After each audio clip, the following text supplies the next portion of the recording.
Hello there, baby. If you're here sitting with me today, thank you. I mean that from the bottom of my heart. My name is Margaret Louise Brown, but folks around here just call me Miss Maggie. I was born in Montgomery, Alabama in the hot summer of 1950. Back when the roads were dusty, the radios were loud, and the world didn't make much room for little black girls with big feelings. I'm 75 years old now, and I live in a small brick house on the east side of town, not far from where I was born. I keep my yard swept, my porch clean, and my heart open, always. These days, I spend most of my time volunteering at the Rosa Johnson Community Center, helping young girls find their voice and helping women remember that they still have one. I'm retired now. Used to teach English at Booker T. Washington High for 32 years. Some of my former students still pass by and wave, calling out, "Hey, Miss B," from across the street. That makes me smile every time. You might be wondering why I'm sitting here telling you my story. Why now? Well, truth is, there are some stories that weigh on you, even when you've built a beautiful life on top of the ashes. Some stories never quite leave your bones, no matter how many birthdays you blow candles out for. And I think it's time I told mine. Not because I'm looking for pity, Lord knows I got more strength in me than sorrow, but because maybe, just maybe, you or someone you love has lived something like it, and maybe hearing it told out loud will help lift that weight you've been carrying around, quietly like I once did. My story isn't clean or easy. It's not one of those made-for-TV tales with a bow tied at the end. It's messy, it's painful, but it's real. And somewhere in the cracks, it's filled with grace, too. I've lived through things I wouldn't wish on my worst enemy. I've seen darkness so thick it choked out the light. But I also found love, healing, and a way forward. Not because the pain disappeared, but because I didn't let it define me.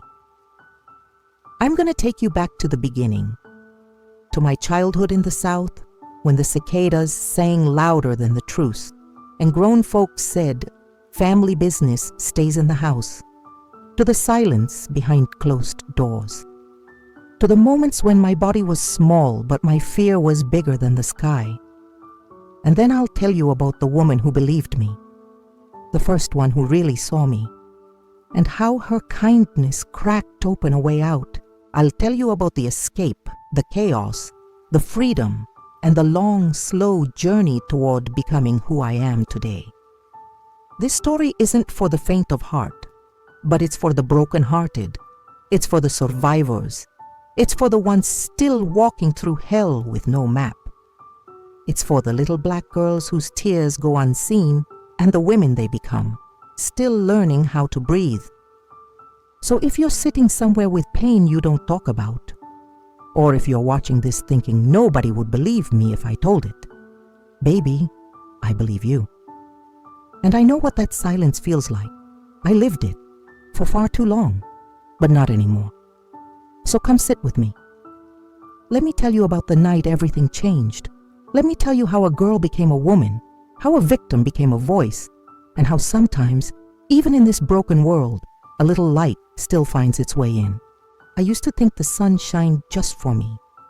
Back when I was little, no more than 6 or 7, I'd lie flat on my back in the grass behind our shotgun house on Jefferson Street, squinting up at the sky till it turned the whole world into halos. The warm Alabama sun would press against my skin like a promise. Back then, I believed in promises. Our house was small, old, and crooked in places, but it smelled like something alive. Molasses biscuits in the morning, grease popping on a Sunday afternoon, clean sheets hung out on the line. And even though we didn't have much, Mama always kept that place shining like pride itself lived there. I had 3 younger brothers, all wild, all loud, all sticky from syrup and dirt most days. I was the oldest, the one who knew how to braid hair and hush a crying baby. My job was to keep them from busting each other's heads open before supper. Some days I did better than others. Mama, whose name was Claudine, worked all hours she could at Miss Georgia's laundry, pressing sheets for white folks with hands that looked too tired to hold anything soft. But she always smelled of lavender starch and sugar water. She had a scar across her left eyebrow from an iron that slipped when she was rushing, and I used to trace it with my finger when she held me close at night. That was before the holding stopped. And Daddy, well, Daddy was a preacher, not a real one, not the kind with a church and a congregation, but he called himself that when he felt like it. Spoke the word with a mouth full of whiskey and a fist full of thunder. He'd come home late some nights after the town was asleep, kicking the porch steps and hollering at things that weren't there. I remember how the screen door would shake when he grabbed it, how we'd all freeze when we heard the keys drop on the counter. That sound meant we had about 30 seconds to disappear. There was a time I loved him, before I learned better, before I learned the way love could curl into a weapon if you got too close. The first time he hit Mama, I was 8. It was a sound I'd never forget, like a watermelon splitting on concrete. She didn't scream, just dropped the spoon she was using to stir grits and stumbled backward. My little brother Leroy started crying, and I grabbed him fast, shushed him hard, rocking side to side like I'd seen Mama do. Daddy stood there breathing like a bull, his face all twisted. Then he stomped out and left the door open behind him. Mama didn't cry. She pressed a cold rag to her cheek and kept stirring like nothing had happened. "Don't you worry," she whispered when I tried to help. "It was just the drink talking. He don't mean none of it." But I saw the way her hands trembled, and I noticed for the first time the way she always flinched when he raised his voice, even in laughter. After that, things changed. Home became unpredictable. Some mornings were soft and slow, with gospel music humming on the radio and grits bubbling on the stove. Other days, the air was thick like it knew what was coming. Daddy would be gone for days, and when he came back, he'd smell like trouble. Some days he came back calm, sitting out on the porch, whittling wood and humming old blues songs. On those days, Mama smiled. She cleaned. She braided my hair tight like she was trying to hold everything in place. But other days, he came back looking for a fight, with the world, with himself, with her. And then, not long after I turned 9, he started looking for me.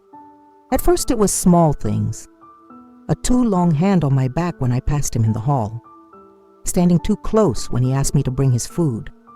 His eyes, too hungry, too slow, sliding over me like oil. I didn't understand it then. Not really. Just that something felt wrong. That my stomach would twist and turn when I was alone with him. That I didn't want to sit in his lap no more. That I didn't want to go to bed unless Mama was home. Mama didn't see. Or maybe she did and couldn't bear to name it. "Stay out of trouble, Maggie," she'd say without looking at me. "Just keep your head down and mind your tone." So I learned to disappear. I learned to sleep with one eye open. I learned that footsteps at night meant I had to be quicker than the doorknob. I never told anyone. Who was there to tell? The neighbors? They knew things weren't right, but nobody said a word. The church ladies? They'd smile tight and say, "Pray on it, baby." My teacher, Mrs. Lucas. I thought about it once. She wore bright dresses and smelled like peppermint, but I didn't want her to look at me like I was broken. So I just kept going, kept folding laundry, kept helping my brothers, kept pretending my heart wasn't breaking open more each night. I used to write little poems on scraps of paper and hide them under the floorboard near my bed. That was the only place I could tell the truth. I am a house with no light on. I am a name no one says. I am a scream that turned to dust. I am the shadow in the hallway. I was 10 when he first touched me. I won't tell you everything he did. I don't want to write it down again. But I remember the smell of whiskey. I remember the scratch of his beard. I remember the way the walls closed in and the ceiling seemed too low to breathe. And I remember that afterward, he said, "Don't tell your mama. This is just between us." So I didn't, for a long, long time. And every time it happened, a little piece of me disappeared. Until one day I looked in the mirror and didn't see a little girl no more. Just a shell with eyes too old for her body. But I kept going, because that's what we do. We survive. Even when it feels like nobody sees us. Even when the world tells us our pain is a secret to carry in silence. But let me tell you something. The truth has a way of blooming, even in the dark, even in a house that creaks with ghosts, even in the chest of a child who's forgotten how to dream. And my truth? It was still alive, just buried, waiting for the right person to hear it. And baby, that person was about to walk into my life. But I'll tell you more about her, Miss Thelma Grace Johnson, in the next chapter. Because before I could be saved, I had to be seen. I used to believe that if I was good enough, it would stop. If I made straight A's, if I cleaned the whole kitchen without being asked, if I didn't talk back, didn't breathe too loud, didn't cry too much, maybe he'd forget about me. Maybe he'd remember I was his daughter. But it don't work like that. Abuse don't listen to logic. It don't care about good behavior or gold stars. It just comes when it wants to. Hungry, shameful, and sure you won't say a word. By the time I turned 12, I'd gotten used to pretending. Pretending that I had a normal daddy. Pretending that I liked going home. Pretending that my body wasn't constantly on edge, like it was waiting for lightning to strike. I became a master of silence. I could sit through a whole supper without saying 10 words. I'd watch the way my mama's hand twitched every time Daddy cleared his throat. I'd keep my brothers busy, playing jacks or running outside until dusk, just so they wouldn't see too much. At school, I smiled small, just enough to not raise suspicion. I kept my hair neat. I handed in homework early. But I was tired, deep, bone tired, in a way no child should ever be. I'd go sit under the big pecan tree behind the school during lunch and just let the breeze wash over me. That wind knew everything. I swear, it carried more truth than most grown folks I knew. That year, my body started changing. Breasts, hips, a cycle I didn't ask for. And that brought a whole new layer of shame. Because now when he looked at me, I didn't just feel dirty. I believed I was. He never said it outright, never told me I was to blame, but he didn't have to. The silence did that for him. The way Mama looked away when I winced at his touch. The way the neighbors stopped inviting us to Sunday dinners. The way the church ladies whispered behind napkins but never once asked if I was okay. I kept hoping Mama would see me, really see me, but every time I worked up the nerve to speak, her eyes would glaze over, like she knew what I might say and couldn't survive hearing it. One night, I whispered in the dark, "Mama, he hurt me." Her back was turned and she didn't move, didn't say a word. Maybe she thought I was talking in my sleep. Maybe she hoped if she stayed quiet, the truth would fold itself away. But it didn't. It grew heavier. I started writing more poems, short ones, angry ones, ones with jagged edges. I'd write in the margins of my school books, on napkins, on the inside of my sneakers. This body is not yours. This silence is not love. I am not what he says I am. Sometimes I'd sit in the bathtub and watch the water rise up over my skin, wondering what would happen if I just stayed under. But then I'd hear my little brother Malcolm banging on the door yelling, "Maggie, you taking forever in there?" And just like that, the spell would break. I didn't want to die. I just didn't want to live like that anymore. Around this time, I started to feel something cracking in me, like my spirit was waking up, inch by inch. Maybe it was the poems. Maybe it was the books I read. Stories about brave women, about freedom, about finding your voice. Or maybe it was just the voice inside me, soft but steady, saying, "This ain't all there is." Still, Every night was a roll of the dice. Would he be passed out drunk by sundown? Would he come into my room or leave me be? I started sleeping with a chair pushed under the doorknob. Started memorizing how long it took him to cross the hallway. Started staying up just to protect my little brothers. Because if he ever turned on them, Lord help me, I'd burn the whole house down. There were moments when I felt like a ghost, like I was walking around in my body, but not really inside it, like the world was going on without me, and still nobody saw. Not the lady at the corner store who saw my bruises, not the bus driver who heard him yell at me through the window, not the pastor who gave him communion every Sunday with the same hands that hurt me Saturday night. Everyone saw something, but nobody said a word, and that's the worst part of it. Not just the pain, but the way it makes you invisible, like your suffering doesn't count, like your body is just something to survive in. But there was one person, just one. Her name was Miss Thelma Grace Johnson. She was new to the school that year, 5th grade homeroom teacher. Tall, dark-skinned, wore long skirts and bright scarves, had eyes like she could see right through nonsense, and a voice like velvet and fire all at once. She didn't smile much, but when she did, it made you sit up straighter. The first time I saw her, she was reading out loud to the class, a book about a runaway girl. I remember thinking, how that girl in the book sound more like me than I do? And Miss Johnson saw the way I stared. She didn't say anything then. But from that day on, she watched me, carefully, quietly, not like I was broken, like I mattered. One afternoon, she caught me standing alone by the water fountain, eyes puffy from crying after recess. She came over, leaned down slow and said, "You ever feel like screaming into the sky, but you know no one would hear you?" I blinked, couldn't answer, but somehow she knew. And just like that, something shifted. A door opened, just a crack, but enough light came through for me to take one breath that didn't feel like drowning. It's strange how silence can get so loud. You'd think the worst thing in the world would be the yelling, the slamming doors, the crash of something breaking in the next room. But sometimes it's the silence that does the real damage. The silence that hangs in the air after the door shuts.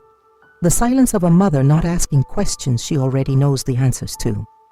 The silence of teachers not wanting to step out of line. The silence I carried in my throat like a swallowed scream, thick, bitter, and too heavy to spit out. By the time I turned 13, I'd grown into myself in ways I didn't want to. My body had curves now. I hated them. They felt like magnets, attracting attention I didn't ask for, didn't understand. And at home, things had only gotten worse. Daddy didn't bother hiding it anymore. He'd walk into my room like it was his. He'd touch things that weren't his. And all I could do was leave my body, float above it, watch from the ceiling like it was happening to someone else. Afterward, he'd sit in the kitchen like nothing happened, whistling, reading the paper, and Mama, she'd be scrubbing the counter so hard the bleach smell would make my eyes burn, but she wouldn't say a word.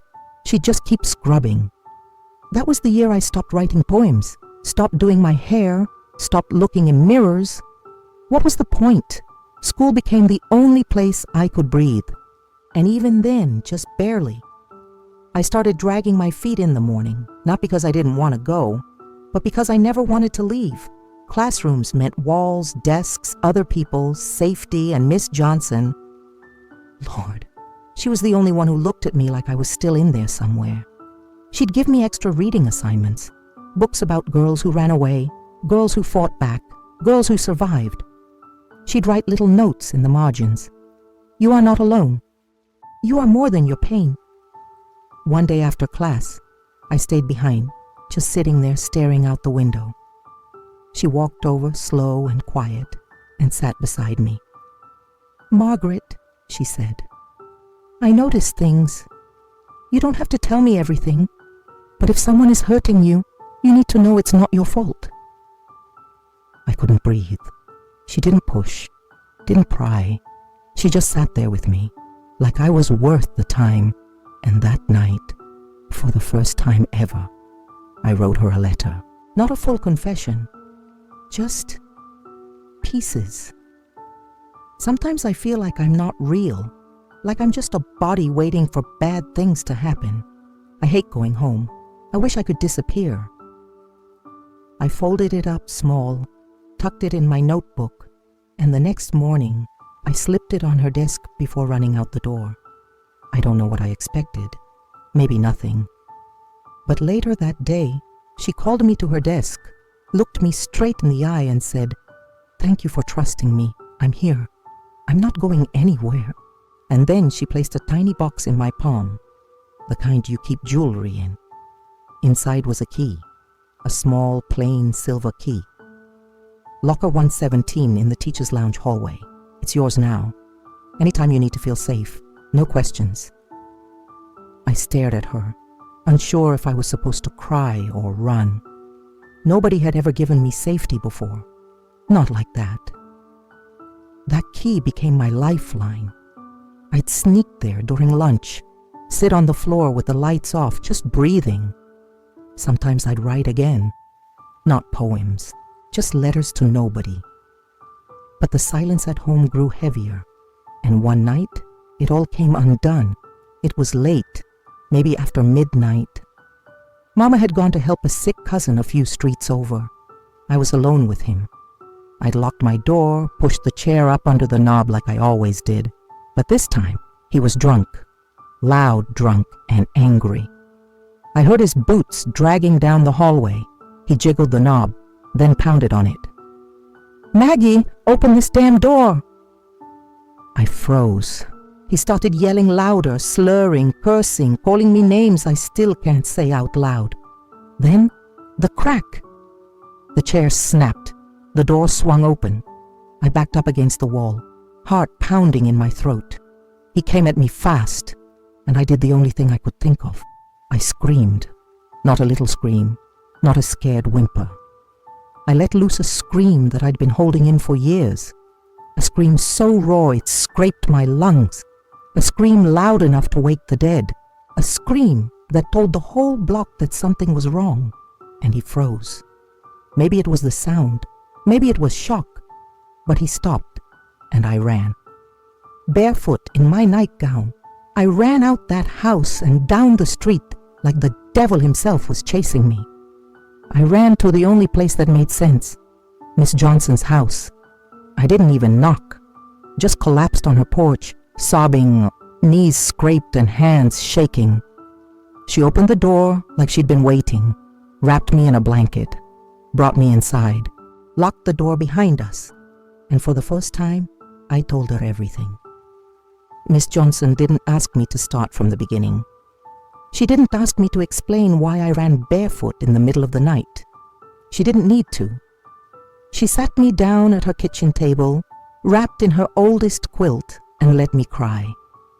She poured me hot water with honey, no tea bag, just warmth, and waited until my hands stopped shaking. The clock ticked like thunder. The house smelled like lavender soap and wood polish. There was a cross on the wall above the sink, and for the first time in years, it didn't make me feel small. After what felt like forever, she reached across the table and put her hand over mine. "You don't have to tell me everything," she said. "Just what you need to say." And I did. Not all of it, not the worst parts, but enough. I told her about the fear, about the bruises I'd tried to cover up, about the chair under the door and the screaming, about the way my mama looked through me like I was furniture. I told her I didn't know what was worse, the nights it happened or the mornings afterward, when no one said a word. When I was done, she didn't cry. She didn't gasp or cover her mouth like some women do when they hear hard things. She just nodded, slow and sure, like she'd known all along, like she'd been waiting for me to say it so she could finally do something. Then she stood up, walked into the next room and made a phone call. She didn't tell me who she was calling, but I heard her voice. Calm, clear, and firm. "Yes, it's happening again. No, I'm not letting it go. Yes, I'll take responsibility for her, tonight, tomorrow, however long it takes.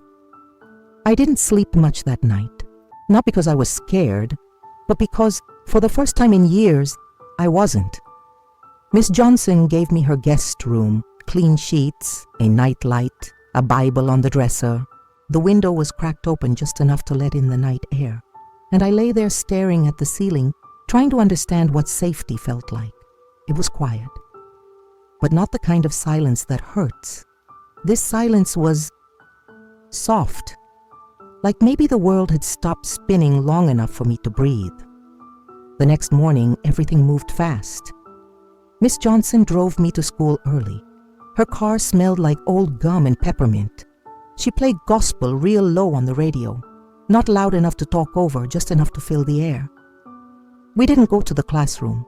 She took me straight to the principal's office. Mr. Randall was an older man with tired eyes. I'd seen him around school, but never close up. He looked at me like he didn't quite know what to say. Miss Johnson didn't give him the chance. She needs protection. She's not going home. I've already contacted CPS. She spoke with the kind of power that didn't ask for permission. Mr. Randall nodded slowly and said, "Understood." It was the first time I heard an adult say that in a room full of my pain. Understood. Child Protective Services sent a woman named Gwen Palmer that afternoon. She was black like me, but wore a gray suit and gold-rimmed glasses that made her look important. Her hair was up in a bun so tight it looked like it had its own rules. She sat down beside me and said, "You don't have to talk about anything you don't want to, but I'm here to help. You get to decide what happens next." And that's when I knew it was real. I had choices. I didn't tell her everything that day. My voice still felt fragile, like glass you could see through but not touch. But I told enough about the hitting, about the fear, about the nights that wouldn't leave me alone. Miss Johnson stood behind me the whole time, like a lighthouse. And when Gwen stood up, she said, "We'll be opening a formal case. She won't be going back home tonight." That evening, for the first time in my life, I was taken somewhere safe on purpose, a group home, just temporary. It wasn't perfect. The walls were too white, the food too bland, but nobody hurt me there. Miss Johnson called every night, visited every weekend, and when the other girls teased me for being the teacher's favorite, I didn't care, because I was still breathing, because I was alive. There was an investigation, that's what they called it. Interviews, medical exams, home visits, photos. They asked questions I didn't know how to answer. But Miss Johnson was always there, not to speak for me, just to stand with me. My mama denied everything, said I was a liar, said I made it up for attention, said I'd always been fast.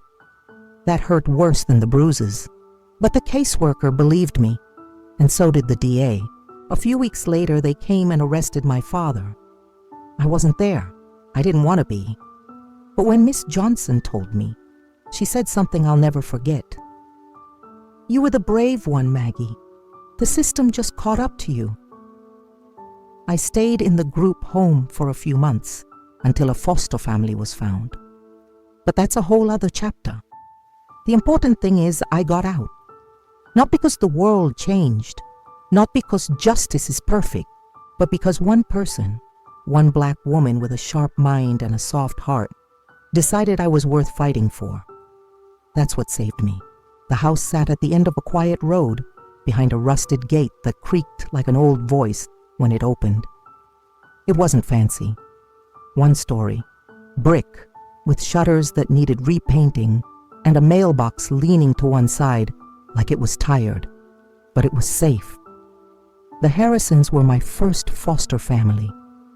Miss Johnson had known them through the church, said they were good people who still believe in second chances.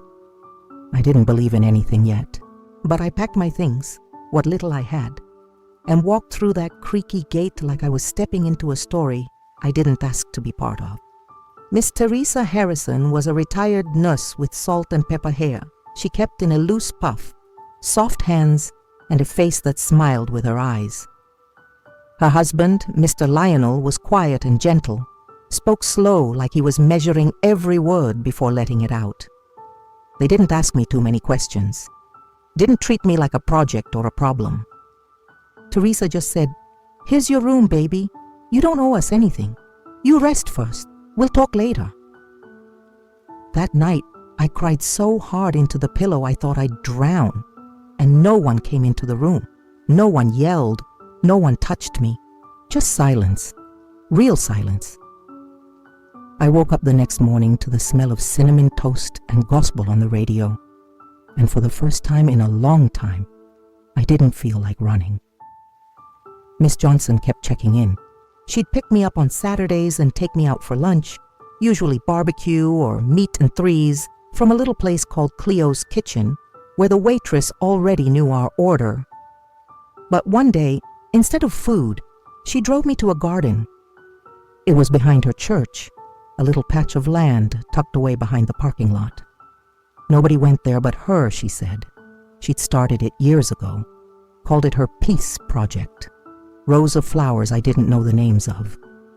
Tomatoes and collards and herbs that smelled like prayers. The soil was soft, rich, the kind of earth you can trust. "This is where I come when the world's too heavy," she told me. I didn't know what to say. I just stood there, watching her run her fingers through the leaves like they were old friends. Then she handed me a trowel. "Go on," she said. "Dig something." So I did. Didn't talk, didn't think, just dug. The earth welcomed me. No judgment, no questions. Just cool dirt under my nails and sun on my back. Every Saturday after that, we came back. She showed me how to plant things, taught me which flowers bloom fast and which take patience, taught me to water deeply and not just on the surface, said that's where the real roots grow. I didn't know then that she was talking about more than plants. At school, things were different too. I still felt like an outsider. Kids whispering, teachers staring a little too long, but Miss Johnson made sure I had space to grow. She gave me extra assignments, let me read ahead, encouraged me to write again. She even entered one of my poems in a statewide writing contest, and I won 3rd place. I didn't believe it until the certificate came in the mail with my name spelled right. Maggie L. Brown, for outstanding courage and creativity. I pinned it to my bedroom wall and stared at it every night before bed, like it might fade if I didn't watch it close. But healing ain't a straight line. There were still nights when the memories crept in like smoke under a door. Still mornings when I couldn't get out of bed. Still flashes of his voice, his face, his hands. One night, I had a panic attack in the hallway. Couldn't breathe. Thought I was dying. Teresa found me crumpled on the floor and she didn't panic. She just knelt beside me, held my hand and whispered, "You're here now. You're not alone. You're safe." Over and over like a prayer, and it worked. Not like magic, but like medicine. Soft, slow, healing. I started therapy. A black woman named Dr. Camille Bryant, who wore colorful scarves and had the patience of a saint.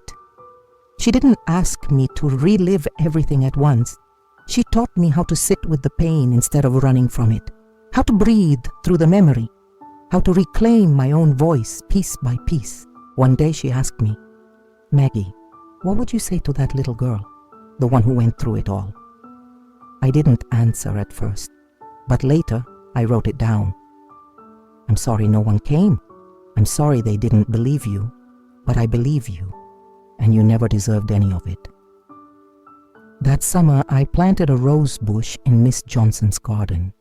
It was the first thing I chose to grow all by myself. I named it Promise, because for the first time in my life, I started to believe that maybe I had a future. Not a perfect one, not a movie ending, but a life that belonged to me. A life where I wasn't just surviving, a life where I could become. They say the truth will set you free, but first, it'll make you bleed. Nobody tells you that part. Nobody says how much it costs to say out loud the things you were never supposed to survive. It was a Tuesday in October when I walked into that courthouse. just shy of 14, wearing borrowed shoes that pinched my toes, and a blouse Miss Teresa ironed that morning until it looked like new. The courtroom smelled like old paper and cold air. Fluorescent lights buzzed overhead, and the bench was too high for my feet to touch the ground. My knees knocked together under the table, and I clutched the sleeves of my sweater like they might carry me away if I held tight enough. Miss Johnson sat behind me. So did Teresa. Even Dr. Bryant came, her hands folded in her lap, her scarf bright yellow that day like a sun trying to shine. But I felt small, so small. My father sat across the room, behind his lawyer, wearing a cheap suit and a smug look, like he still owned something, like he still thought he had the right to exist in my life. My mama didn't come. I'd asked, begged even, but she said she couldn't do it, that it was too hard. And in that moment I realized I was more alone than I'd ever been, but also more powerful than I'd ever known. When they called my name, I stood. The bailiff led me to the witness stand, and my legs felt like rubber. My heart was loud in my ears, louder than the judge's voice, louder than the silence in the room. They swore me in. I said, I do, even though my throat felt like gravel. And then it began. The prosecutor, a white woman with a soft voice and kind eyes, asked me simple questions first. Can you tell us your name? How old are you?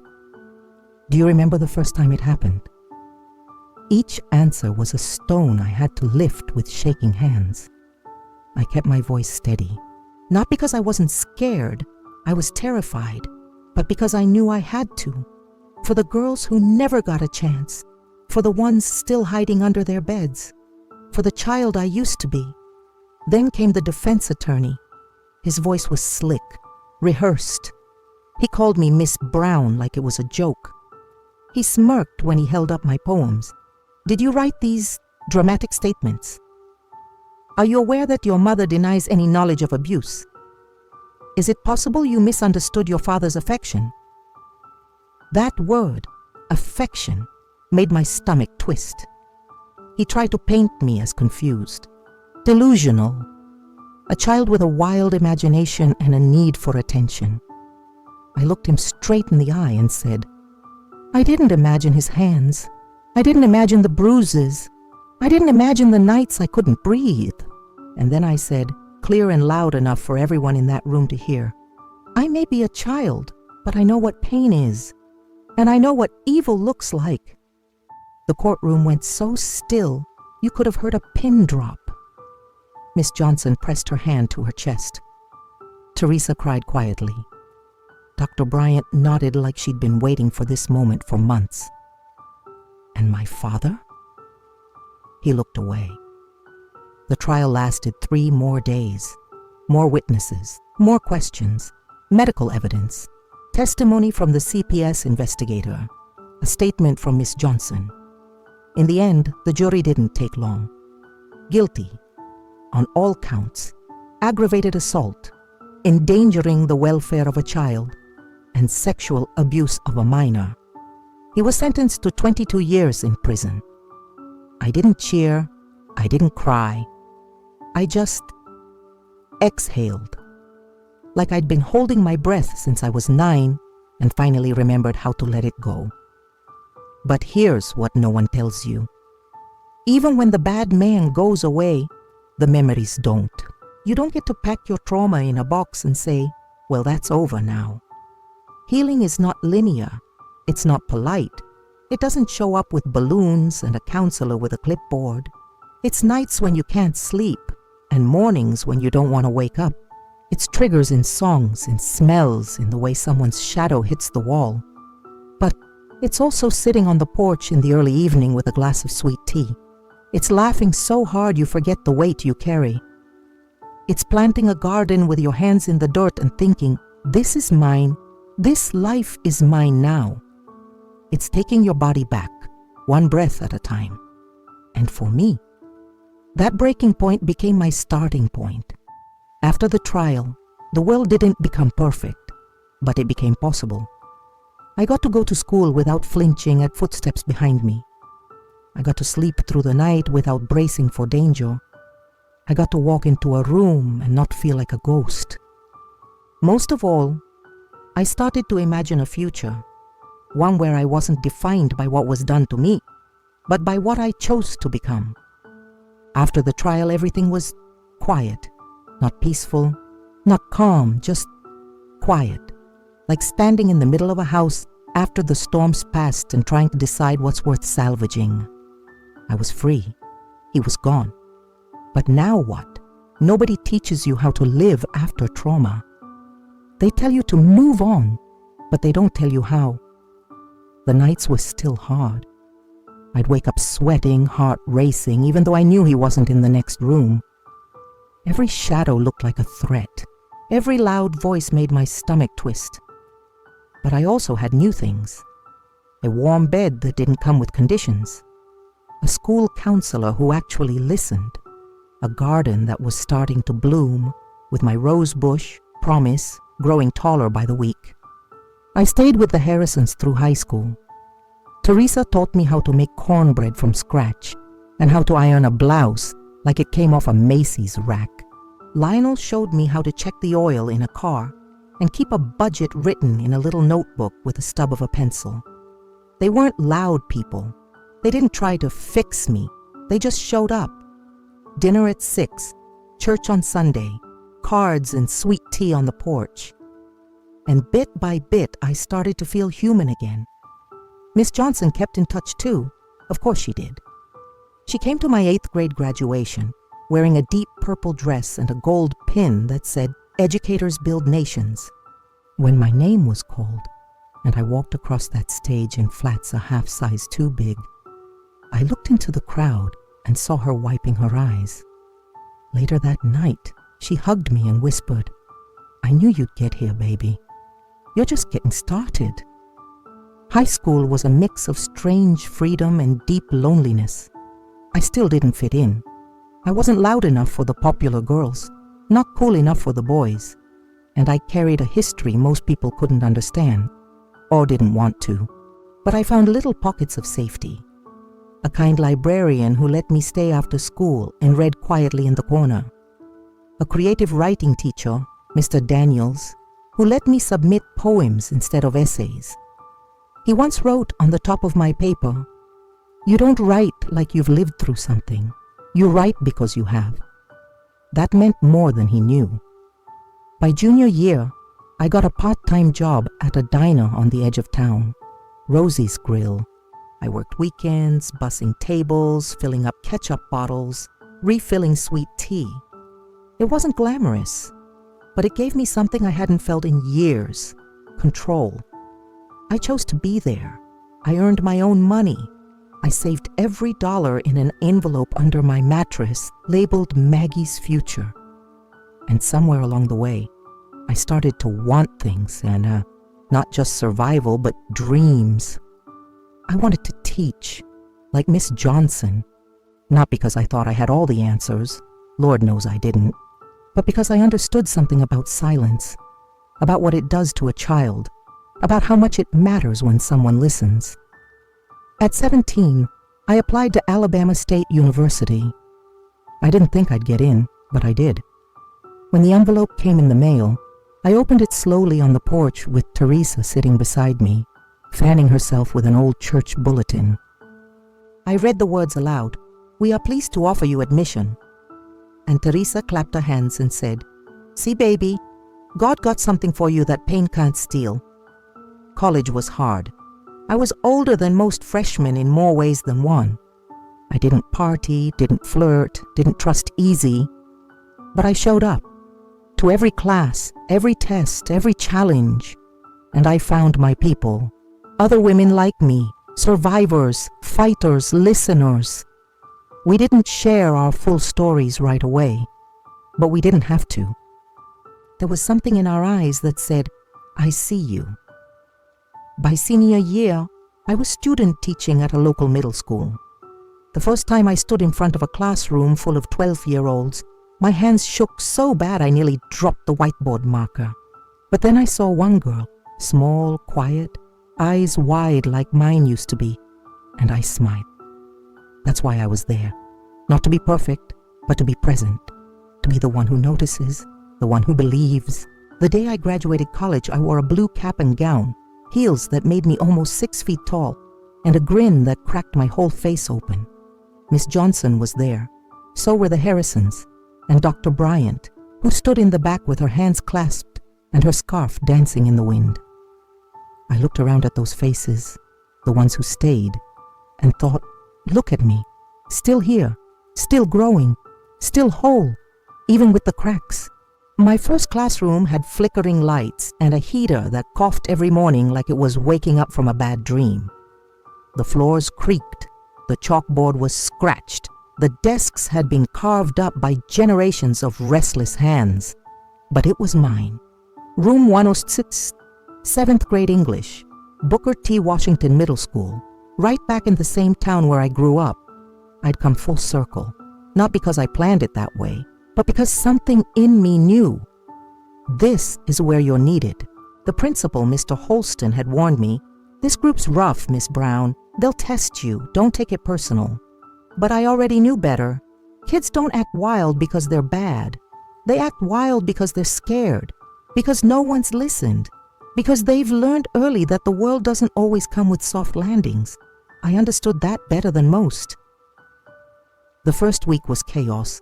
A boy named Jay Lynn threw a pencil at the ceiling and it stuck there. One girl, Charis, refused to take her hoodie off all day and didn't say a single word. Another, Terry, walked out halfway through my lesson and told me, I ain't got time for this Miss Oprah energy. And yet, every day I showed up, same time, same smile, same quiet patience. By week 2, the pencils stayed on the desk. By week 3, Charis took her hoodie off. By week 5, Terry turned in a poem about his little sister that made me cry behind my desk. I didn't tell them everything about me, didn't go into details, but I told the truth where it mattered. I know what it's like to come to school tired. I know what it's like to carry more than a backpack. But this room is yours. You get to be whole here, messy, angry, curious, whatever you need. Just don't give up. Some of them didn't believe me at first, but kids know when you're faking, and I wasn't faking nothing. The garden came back too. I started one behind the school. Small, messy, with too many weeds at first. But the kids helped. Every Friday we'd go out and plant something. Tomatoes, marigolds, mint. Why are we doing this? One boy asked. Because, I said, when the world don't give you beauty, you make your own. That garden became something sacred. A girl named Monica came out one afternoon and stayed behind after the others left. Didn't say much, just stood by the roses. After a while, she asked real quiet, what if you're too broken to grow anything? I knelt beside her, ran my fingers through the soil and said, this dirt's been walked on, stepped over, dug through, and look, it still makes something new. I started staying late, tutoring, listening, sometimes just sitting in silence with a kid who needed to cry but didn't know how. I kept a little notebook in my desk drawer, called it the Good Things Journal. I'd write down every moment that felt like proof. Jalen stayed the whole period without yelling. Monica read her poem out loud in class. Terry smiled, like really smiled. First time all year. Nobody flinched when I raised my voice today, but not every day was easy. I had triggers. There were times when a slammed book or a certain smell would send my heart racing. Times when I'd need to step outside and count to 10 just to stay grounded. I was still healing too, still picking up pieces. But now I was doing it with purpose. And that changed everything. The real turning point came with Renee, a 6th grader, smart as a whip, quiet, too quiet. I noticed the bruises before anyone else did. Tiny ones on her arms, then on her neck. One day she passed me a note folded into a square the size of a quarter. Inside Just 3 words. Can you help? My chest cracked open. I didn't wait. We went straight to the counselor. I filed the report. I stayed with her the whole time. Renee didn't have to run barefoot through the night like I did. She didn't have to scream. I screamed for her. After that, something shifted. I became the teacher the kids came to when things got bad. The "you can trust her" teacher. The "she'll believe you" teacher. Some days it was heavy. Too heavy. But I'd go out to the garden, dig my hands into the earth and remind myself, you are not what happened to you. You are what you choose to do with it. 10 years passed like pages turning. I became department head, started a mentorship program, helped launch a nonprofit for girls in the foster system, led training workshops for teachers about childhood trauma. My story, once locked behind silence, became a bridge. Not a wound, not a weapon, a way forward. But I still wrote poems, still kept them in a little box under my bed. One of my favorites said, I used to be the girl who broke in silence. Now I'm the woman who builds in sound. I didn't believe in romance. Not the real kind. Not for me. By the time I was in my early 30s, I'd already made peace with the idea that I might live alone. I had my students, my garden, my poems, and a small circle of women who knew what silence cost. That was enough. Love, the soft kind, the kind that doesn't hurt, always felt like it belonged to someone else's story. But then I met Thomas Reyes. He wasn't flashy, didn't say slick things or walk like he was trying to be noticed. He just showed up. Every Thursday at 5:30, like clockwork, to volunteer at the youth center where I ran my reading group. He helped fix broken shelves, drove kids home who missed the bus, stayed behind to sweep the floor even when no one asked. He was the kind of man who brought extra snacks just in case. The kind of man who remembered birthdays. The kind of man who asked, "You eat today?" like it was a sacred question. He was kind, not because he wanted something, but because that's who he was. It took him 6 months to ask me to dinner, not because he was shy, because he could tell I was guarded. And I was. I didn't know how to let someone in without bracing for pain. But he asked with no pressure, no games, just, "Would you let me take you to dinner? Just to talk, no expectations." I said yes before I could talk myself out of it. That first dinner was awkward. I talked too fast. He smiled too much. We both pretended we weren't nervous. But something about it felt easy, like putting on an old jacket that somehow still fit. We talked about our work, our students, the books we loved, the music that raised us. He told me he was from Birmingham, the oldest of 5, raised by a grandmother who taught him how to cook and keep his voice low when speaking to angry people. She said the louder someone talks, the quieter I should get, he told me. That's how I survived 5 siblings and public school administration. I laughed for the first time in days. Real, belly-deep laughter. I didn't tell him my full story that night, or the next, or the one after that. But over time, I let pieces slip.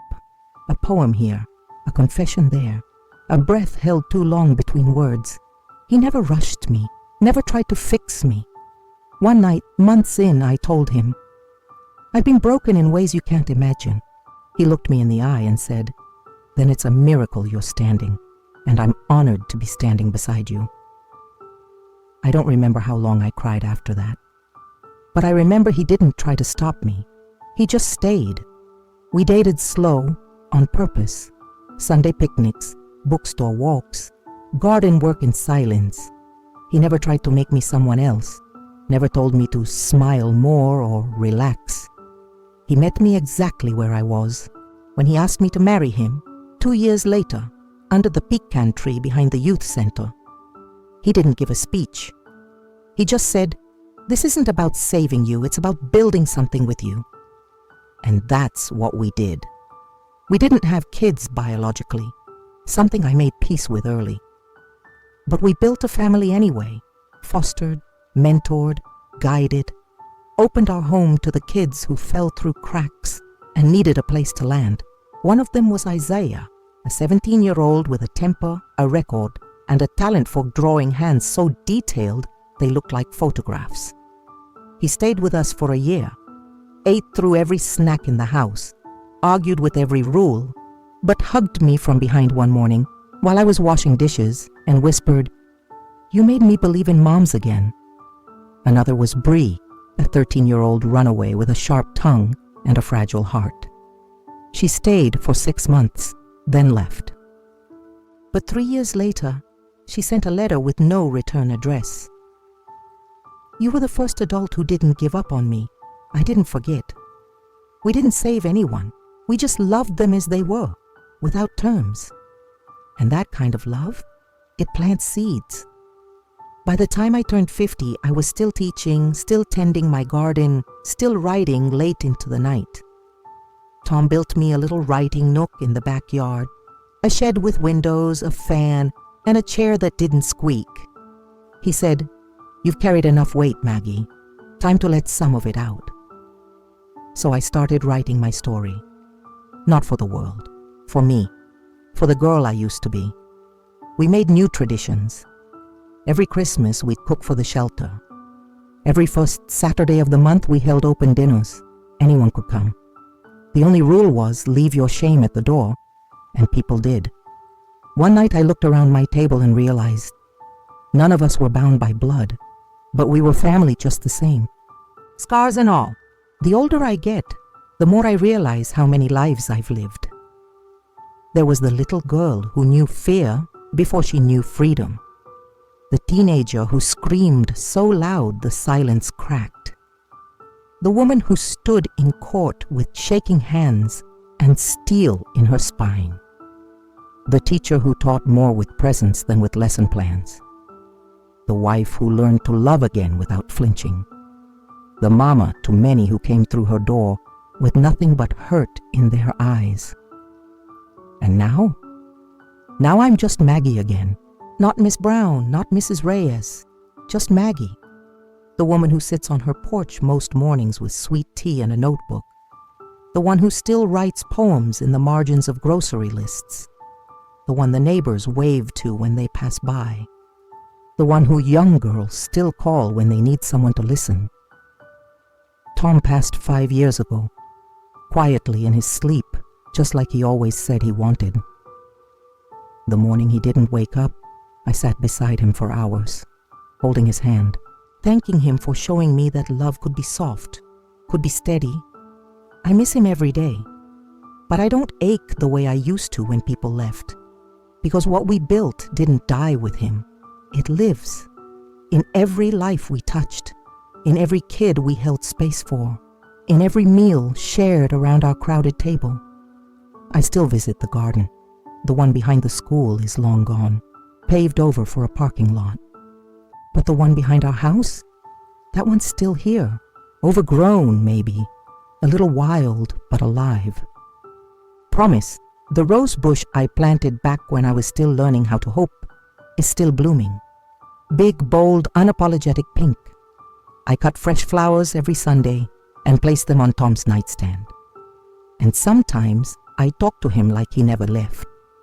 The girls I mentored over the years still check in. Charisse is a nurse in Atlanta now. Jaylin teaches 4th grade in Birmingham. Bree came back eventually. She's sober, stable, and runs a nonprofit for foster teens. She still calls me Ma B. Isaiah, he's married now, sent me an invitation with a handwritten note that said, "Couldn't say I do without you there." I cried. Then I wore my best dress and danced until my knees gave out. Last year, one of my former students published a book, Letters to My Younger Self. She dedicated it to me. For Miss Maggie Brown, who saw me before I saw myself. I keep it on my bookshelf next to my Bible, and the only photo I have of me and Miss Johnson. She passed away some time ago, peacefully, left me her journals, her scarf, and her garden gloves. In her last note to me, she wrote, "You became the woman I prayed you'd be. Now keep praying others into who they're meant to become. And that's what I do. Every day. These days, my body is slower. My hands are stiff in the mornings. But my heart has never been stronger. I host a writing circle on Wednesday nights for women survivors. Nothing fancy, just tea, paper, and truth. We tell our stories. We hold each other's pain. We plant seeds. One of the younger women asked me recently, "Don't you get tired, Miss Maggie, of carrying so many stories?" I smiled and said, "Baby, I don't carry them, I plant them. Because that's what we do when we survive. We don't just live, we build, we give. We make meaning out of what tried to destroy us. We become mirrors and maps for the ones still trying to find their way home. And home, for me, is not a place. It's not even a person. It's a truth I earned the hard way. You are not your wounds. You are what blooms in spite of them. If you're still here, thank you. If you've walked with me through all this, the pain, the silence, the gardens, the courtrooms, the classrooms, the long nights, and the louder victories, I want you to know something. I didn't survive because I was stronger than anyone else. I survived because someone listened, because someone believed me, because someone handed me a key and said, "You're not crazy. You're not alone." And now I'm handing that key to you. If you've been through something, anything that made you feel like your voice didn't matter, like your body wasn't yours, like you were just surviving minute to minute, I see you. I've been you. And I am telling you now, with my whole heart, what happened to you is not your fault. Your pain is real, and you are allowed to speak it, allowed to heal from it, allowed to build a life that isn't shaped by it. I spent too many years thinking I was broken beyond repair, but healing doesn't mean becoming who you were before the harm. It means becoming someone new, someone wiser, deeper, whole. Even if you still carry the scar, I still have mine. But I wear them like tattoos now, not wounds, but reminders. I made it, and you can too. If nobody's told you lately, you matter. You're not too late. You're not too far gone. You are still here, and that means your story isn't over. So don't be afraid to tell it, even if your voice shakes. Even if it takes years to speak the first word. Even if all you can do today is whisper, "Help," that's enough. That's a beginning. If this story found you at the right time, please pass it on. Maybe there's someone in your life who's still holding their scream inside.